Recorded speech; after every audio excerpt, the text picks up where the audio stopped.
За всем этим также западный мир смотрел безучастно, лишь иногда высказывая озабоченность. Русский же народ, вместе с что с системной, что внесистемной оппозицией, восторженно рукоплескал победе России над Грузией. А когда произошла аннексия Крыма, русский народ просто залился в экстазе, а Путин стал национальным лидером и героем. Западные страны уже к тому времени немного озаботились, даже ввели немного санкций, но продолжали сотрудничать с путинским режимом во всех сферах. И лишь полномасштабное вторжение в Украину вынудило западные страны начать действовать открыто против Путина.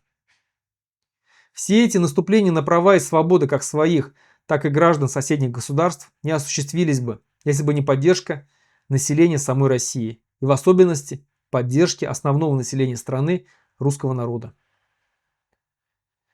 Урезая политические, экономические, культурные и языковые права национальных республик Российской Федерации, русский народ не только безмолвно смотрел, но и горячо поддерживал это.